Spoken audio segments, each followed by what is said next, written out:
Well, welcome everyone. It's a Friday. It's Friday. It's Crackerjack. For anyone who remembers those days, but it's Friday and it's LinkedIn Live Chat, which is so much more exciting than Crackerjack ever was. And I'm joined today by Rebecca Moloney from BlockIT Recruitment and Career Garage. So welcome, Rebecca. Welcome. Thanks for having me. You're very, very welcome. I met Rebecca quite a long time ago, actually, through a networking event. Through some, I think it was 4N, wasn't it? Quite a long time. Yeah. I'm not going to say how many years, but yeah, we met quite some time ago, and Probably then have 5 reconnected. years actually, Yeah, Louise. could even be more. and then we've reconnected again via the digital world as well. So I do know Rebecca is a real person. I've actually met her, and I've seen her standing up. So there we go. Yes, I do have legs. Yeah.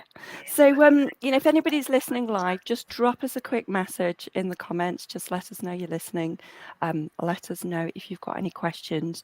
Just before we start, I will have a quick look on my LinkedIn page to make sure that everything has actually gone live, because I'm not a lover of IT, I have to say. Oh, I can see myself grinning on LinkedIn, so I think we must be there. So great. Wonderful. So, yeah, so thank you again for joining me. And the reason that I've started having these chats is really to get to know the person behind the business. Because, we go to networking, we look on social media, you see people's titles, and it's only a tiny, tiny part of their story. And there's always so much more to them than the job title or the business that they're currently in. And what I find really fascinating is kind of the twists and turns that people have taken to get to where they are today, and what makes them the people that they are. And I find that everybody is so different. But I think the one common denominator is that where we thought we might be when we were at school or wherever is often not where we've ended up, and I think that's what makes it even more interesting. As well, I'm just finding that social media is such a noisy place, and I do think collaboration in any form is the way forward. So that's also why I wanted to chat with other business owners and get to know them. Although I know Rebecca quite well, every time I have a chat with people, I find out loads of stuff that I didn't actually know as well. So looking forward to it. Me too. So I'm going to start waffling. I'm going to hand over to you, Rebecca. And just really, as we've done in all of my chats, is just find out a little bit more about you, kind of what led you to where you currently are, and the kind of the twists, the turns, the decisions that you made along the route, and any insights you've got to share. Right then. So the life of Rebecca Moloney. So after leaving college, I decided further education wasn't for me. I was all about the get out there, get earning. I'd always been working pretty much through schools, like paper round, working on a market stall on a Saturday, selling material, washing up in a pub, and then glass collecting in a pub, and working at Tesco, and just back in the days when people could employ people under the age of 18 and things, where you could actually get some real life work experience behind you, which is definitely a barrier today. So gained a lot of hands-on experience and enjoyed earning my own money from the age of sort of like 13 upwards. It's not my main motivator, but it does help you get the things that you aspire to. So upon leaving college, I was offered a management position with Tesco. I would have become their youngest manager at the time had I accepted, but it wasn't for me. So I went in the army, like you do. So did my basic training. But what was it about the army that suddenly appealed versus Tesco's? I mean, it's quite interesting people's thought process at that time as well. Well, this is the weird one. So I actually was interested in joining Greater Manchester Police, but their entrance age was 21. I was 18 at the time, and I found out that the army had a police force. So I thought, get 3 years policing experience in, and joined GMP. I was in the army 4 months when GMP lowered their age to 18. And my 3 years in the military police told me I didn't want to be in the police at all. So it was 3 years of discovering what I didn't want to do, but still not working out what I did want to do. I was posted out in Germany, had a brilliant experience being. I wouldn't recommend it to people, but looking back, I'm glad I did it. Just one of those weird things that not everybody's done. From there, I went into retail management, not with Tesco, ended up managing Victoria Wine off licenses. I was a multi-site manager at the end, so I had multiple teams of staff to manage, multiple armed robberies to deal with, staff going into counselling from some of those robberies were quite horrendous. Did that for about 10 years. And then I'd started knowing a bit more about recruitment because I'd started job searching, looking for retail management positions because that was what I did. Not so much about what did I want to do. That's what I did. And started working out and realizing that there was recruiters recruiting retail managers and things like that. And that sort of opened my eyes to the whole sort of recruitment industry. It actually does come in many different guises, which I don't think the general public really know about. I mean, there's a recruitment to recruitment sector that you wouldn't hear about unless you were a recruiter. But yes, companies pay recruiters to recruit their staff. They don't always do it in-house. So anyway, it led me down that route. During the time of working for Victoria Wine, I was obviously hiring and firing my own staff, mentoring them, motivating them, and keeping strict eyes on auditing and money and stock control, all the problems that come with people. Every single thing in a Victoria Wine shop is very nickable. Most staff want to have free fags, free alcohol, and free money, free lottery tickets. So I had to be very much on top of the game. But obviously that involved working till 10 at night, weekends, when your staff phoned in sick, it'd be you staying on and doing a 14-hour days of an 8-hour one. And retail wasn't for me in the end. Moved into recruitment and I started with industrial recruitment, which I loved. That's my kind of communication level, speaking with like warehouse managers and forklift truck drivers and just like getting to know people. I'm not corporate. I struggle with the corporate sort of gameplay as I see it. I like just getting to the nitty gritty bones of a conversation. I can do airs and graces when needed, but I also just like being really real. So I really enjoyed the industrial recruitment, but it's a high turnover. It's like 20 bodies needed tomorrow morning at 8 a.m. Just make sure they've got arms and legs, that kind of thing. But it very fast paced. Obviously, you try to get 20 people there in the morning. There's a likelihood you're only going to get 14. So hitting the action on the phones at 8 in the morning in that kind of recruitment is just madness. You didn't have to fill in, did you? If they were short. I did do the odd extra weekend for some extra money. I'd tempt myself out. But then that led into becoming the branch manager there as well and covering the commercial side, working with companies like AA, which were based locally. And then I moved into education recruitment, totally different, putting supply teachers into work. And then I actually came out of what you would see as traditional recruitment and I started working for charities in the third party sector area, sort of the not-for-profit kind of side of things where we were delivering job centre plus contracts. So I was working with people with long-term health conditions and disabilities, helping them return to work in worthwhile employment as well, not just there as a job, get on with it, your benefits are gone. It was worthwhile employment that, you know, long-term career move stuff. But it was also involving me engaging with local employers and trying to say that the Daily Mail opinion of people on benefits wasn't necessarily the real life experience of people on benefits. And it was explaining that, you know, massive untapped workforce out there, a lot of people who they're a mile away from the job market through lack of confidence, lack of self-belief. And by just being given that opportunity to it's a working interview in effect. No one can go to an interview for half an hour and shine, put on the jazz hands and the game face when everything about their life for the last 5 years, 10 years has just been depressingly awful.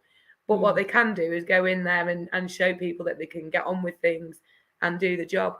I love doing that, but that's going to take us down a whole new conversation because when the government But when the government changed, I couldn't do it anymore. Okay. It did become more of a one-size-fits-all, and Yeah. that isn't the case. I like delivering tailor-made help. Yes, there's some fundamentals that are usually the same, but the way you deal with people is so different, and how you engage people in certain services is different, and there wasn't the time for that. Genuinely couldn't help the people that needed the help. It was about getting quick fix results, very easy to help the people that were nearer to the job market to get money in coming through, which a company needs. Yeah. Much longer term, drawn out process to help the further away from the job market people. And they were the people I loved helping. So I ended up going back to recruitment, thought, help myself. This government's not helping me to do my job right anymore. So, and I actually fell into IT recruitment. I'm not technical at all.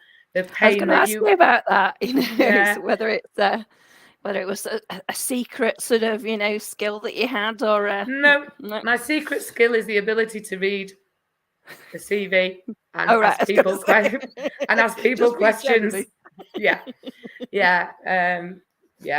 As much as people like to charge prices as though recruitment is rocket science, it really isn't. So yeah, ended up doing IT recruitment, learned loads, and I'm quite grateful. I worked for a company where you weren't put in a market vertical. So I don't know if you're aware, a lot of recruiters they'll have two people that recruit for, say, business analysts. One will be looking at the contract market, one would be looking at, say, the permanent market, and you would build your relationships in that funnel. I worked for a company where we serviced our client, which was the NHS. So if I brought on a hospital or a CCG or something like that, I would be recruiting for that entire organisation. So it'd be IT support, program managers, project managers, could be software developers, analysts, all that kind of thing. So when I have then ended up going on my own, I've not restricted myself to a single funnel market. So I'm grateful for that. But I've never enjoyed working for companies within the recruitment sector. There's lots of things that just make my soul shrivel up, and there's lots of things that just don't sit nicely with me, give me a bit of a cringe factor. We were talking before we were live about, you know, there are certain things that bring joy to your life, and there are certain things that certainly don't. And I think it is that, like you said, you know, you look at something, and if it's got that feel of you just want to physically move away from it, then you have to seriously question whether it's right for you. Unfortunately, they're needed everywhere, but KPIs just... you spend so much more time trying to blag a database than actually get on with doing the job in the way that you want to do it, because you've got to be seen to be doing. I just found it frustrating. I did have a manager, an owner of a company did once come up to me and present me with an egg timer and tell me that I needed to start cutting my calls shorter. Why on earth did he just overhear me talking to somebody about a David Bowie gig? And I got dragged into the boardroom about the length of time with my calls with candidates and things like that. And I had to say, are you pulling me up for having too much customer service skills? Yes. Is this where we're going with this chat? Yeah. Because that doesn't kind of sound right to me in how to run a business. And anyway, yes. Basically, I was being told I was giving too much customer service, and I was to reduce my calls. And I was like, but I might not place that person in this job, but they will get a job. And at some point, they will be hiring staff. Bigger picture stuff. It's always been bigger picture stuff for me. Not just, hi, do you fancy this job? Oh, it's not for you, right, bye then. Right, yeah. And, you know, that sort of length of relationships, actually understanding somebody, getting that trust. And like you said, you know, that they might not be for today, but you've already invested that time. So actually investing a little bit more time kind of makes sense. You know, it is all about that. You know, if you've been to any networking, you always hear that phrase, know, like, and trust. But it is so true in so many different aspects, whether it's in your own business or in others. You know, if you don't know, like, and trust this person, you're not going to be putting them forward for a job. And likewise, they're not going to come back to you and say, Rebecca, can you help me with something? So, yeah, a little bit short-sighted, isn't it? I think so. But I ended up leaving that company and I moved on to another one. And this is where the story moves to self-employment, really. So that was another one where within minutes I just thought, oh God, I just don't want to feel like this in work anymore. I just feel like my personality has to be put in a really tight box and put in another room somewhere else. And I can't be me. And there's too much of me to put it in a box and to feel happy in that soulless environment. Can't be a small box to get you a work. No, any you've box got to do all, lifting. You've got to learn to lift safely. Yeah. So I started with this company and it started going down the lines of you're not making enough calls, your call time's not, and I'm like, oh God, there's better ways of building relationships. Again, isn't it? Measuring on inputs rather than outputs. And that, I struggle with that and have done in various positions as well, because you just like, you don't just, it's just, it becomes a tick box otherwise. And that's not good for anybody involved, and let alone the business themselves. So not at all. And my defense was, I have been solely recruiting in the NHS for the last 6 months. You have taken me on to do new business development. You are asking me to engage with companies I know nothing about. I am having to look them up on LinkedIn. I'm looking them up on Google. I'm checking out what they're doing. And they went, oh God, you're not one of those old school recruiters who needs to know everything before you pick the phone up, are you?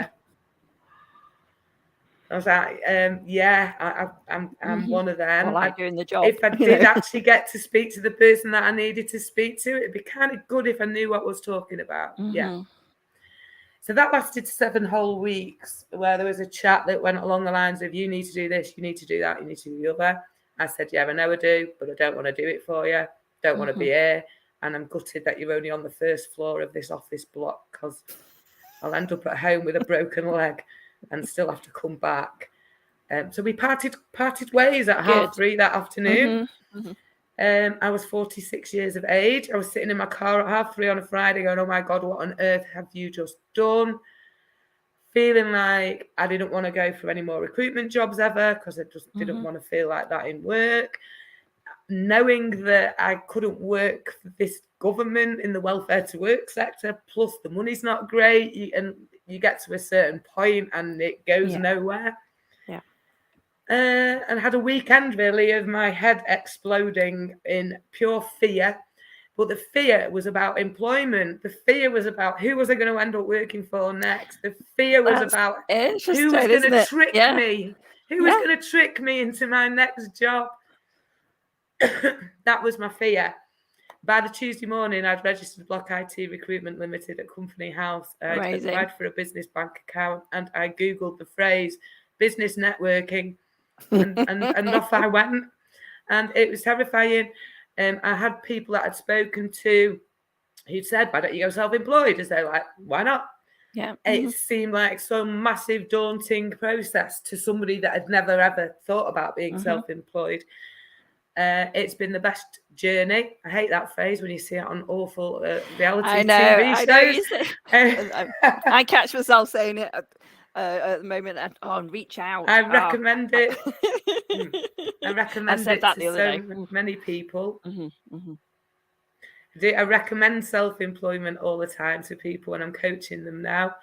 I think you met me in what I call the scared rabbit years, where I think for the first 8 months of going out and networking and doing anything, there was a look of utter terror on my face, just like, what am I doing? Can I do it? Will this work?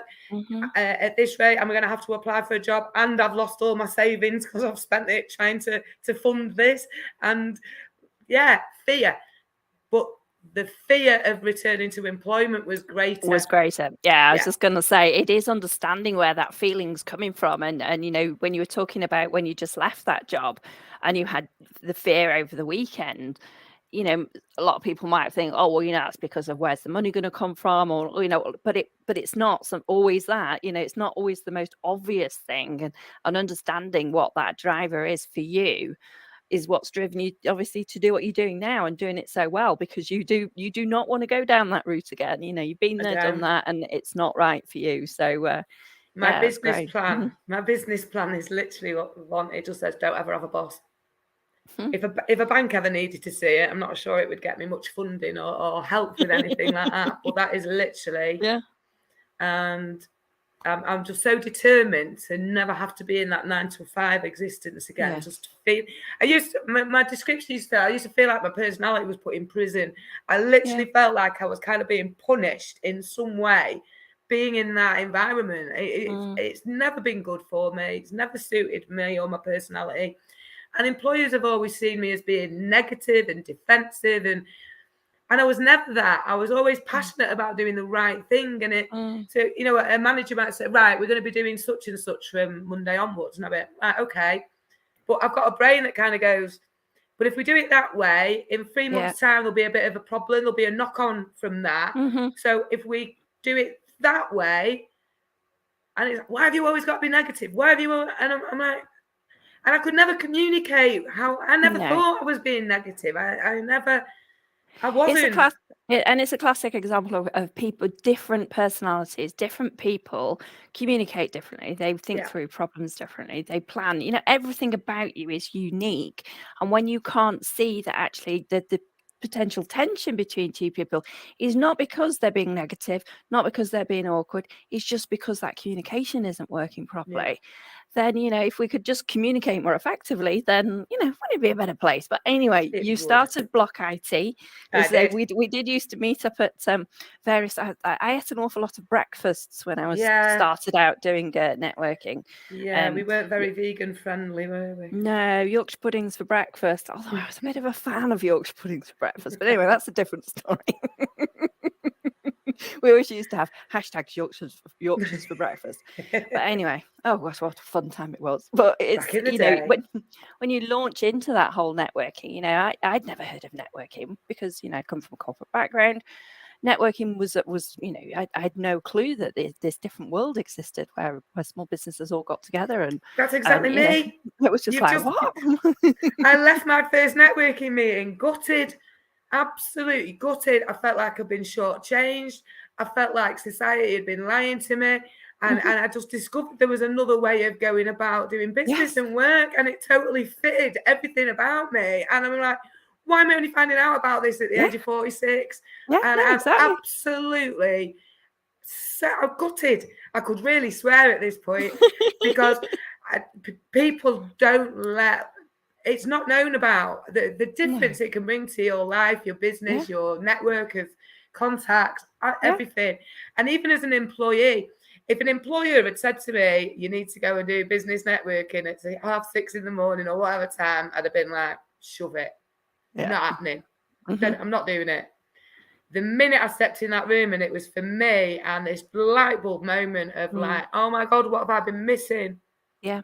And this is through lots of the people I've talked to over the Friday chats, the whole networking thing has created as it says, it's a network, but it's not just about business referrals. It's about that support, people you can bounce ideas off, people who understand what you're going through, somebody who'll give you that confidence to say, come on, let's go to another networking event if it's someone, you're new to it. And it is this whole new world, isn't it? Yeah. And now, and now I have people coming to me going, I love how your brain's dead different. I've got this problem. What would you do? And I'll be like, well, have you done that? Because it just...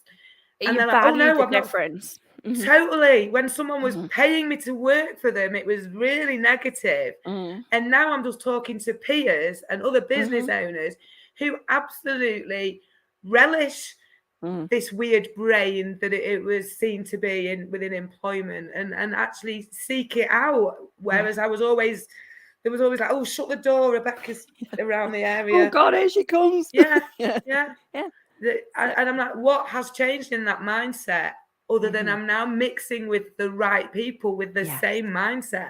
Yeah, absolutely. Oh, I couldn't agree more. I was to say it's a really common story as well, that once you find people that kind of think, think a bit like you, but think differently as well, but are open to actually exploring different perspectives, it makes a huge difference to you business-wise and personally as well, and your own self-confidence and everything about you. Think, this is me, and this is how I do it. So, and it's through all of those steps that Mhm. then the progression outside of BlockIT recruitment then Mhm. able to start by then opening another business called Career Garage. Yeah, tell us a bit more about that. Because the years of self-employment, people now telling me that my ideas are really amazing, or I deliver information in a really motivational way, and like, instead of a job seeker feeling or somebody unhappy in work, I mean, that's a real mental drain on everything. It's horrendous. And I've been told having an hour with me just makes people go, do you know what? Actually, this is a brilliant time. I need to change. I need to attack what I'm doing. I need to do it in a different way than I've traditionally done it. And let's be honest, job searching is tedious. That does not fill anyone with joy. But if you do it in a strategic way with a method and a plan that's measurable, and you're in control of it, you're almost empowered by doing it that way. And it's a task that you can attack in a whole different mindset. And I love delivering those sessions, an hour on Zoom and watching everyone's pennies drop during the call, and explaining how artificial intelligence might be stopping your application even being selected. And definitely, okay, it was like a bit of a comedy show, but definitely computer says no, and the computer can say no to the best candidate. So I'm all about teaching people to become the best applicant. They need to become the best candidate once they've secured an interview. Yeah, it's a step process, isn't it? Yeah. Just to get the interview, they need to be the best applicant, and I'm changing people's mindsets around that. Explaining the hidden job market that's out there. There's always been a hidden job market. It's how you approach it. And if you wait until a company's ready to recruit, when they've formulated a job spec, they've also probably formulated an avatar. They're already saying him or her. They already know if it's going to be somebody in the 20s or in the 50s. Whereas if you approach a company with what you're looking for, with what you want to do, you're creating your own avatar. Isn't that a better way to job search? Yeah, amazing. Yeah. So if you were going to give, we'll split it into two. I'll let you have two top tips. Oh, I'm so kind today. So if we're talking more from the sort of the recruitment side of things, from the IT for Block Recruitment, what would you, if you had to give one sort of top tip for the week, what would that be from that perspective? From a candidate's point of view, don't be lazy. It's so clear to see the people that are just going apply. I'm just going to go delete. The covering letter, if one's requested, and making sure you have changed the order of your skill sets on your CV to be geared up for that specific job. It's great to see someone's got 80% of the skills that's needed in the new job, but when I see that they're lower down their CV than some other skills that they've listed above them, they have not geared that application to that job. Lazy job applications. Okay. So don't be lazy, folks. And if we were looking from a slightly different perspective then, so if you were having somebody coming through to you from the Career Garage, environment, what would be the one tip you would give somebody in that perspective? Put yourself in the shoes of the employer. If you ask 100 businesses today, what's your greatest pain point? Their answers are going to be one of two things: recruitment or utility prices. So put yourselves in the shoes of somebody that needs to recruit staff. What do they need? What does their job spec say they're looking for? What does their website show that they do? Have a look at everyone on LinkedIn that works them. What other job titles are out there? How do they work as a team? How does that part of the business work with that part of the business? Research, and make your application really personal. It's going to stand out above. If you're in a process where you're just clicking a button and it's a online application where you can't really, personality is not going to win that because the computer doesn't get that. You need to make sure you're hitting every single adjective, key phrase, terminology that's been used in that job spec, and if it's been used, if a company's done like a mission statement, all the clues are there. All the clues are there. Use their words, use their terminology, use their phrases. So your imaging, we're back to the key communication part of it again. Right. Make you look like you've got a synergy with that employer. Brilliant. Wonderful. Well, that's bang on 30 minutes. Doesn't flies. it go fast? It does. Time flies when you're having fun. So I'm going to pop, I'll put Rebecca's links in the chat, so you can contact her directly if there's anything you want to have a chat with her about. If you've just listened to this on replay and you've got any questions, or you've just been reflecting over the weekend and you want to ask any questions, again, just pop them on the post and we'll come back and answer those for you. So thank you so much, Rebecca. Really, really appreciate your time. Thanks for the chance. And your energy as well. It's great to just chat with somebody and find out really what makes them tick. And that was fantastic. So thank you so much for that. Thank you. Have Cheers, a wonderful Louise. weekend, everyone. I will sign off now then. Take care, everyone. Bye. Bye for now.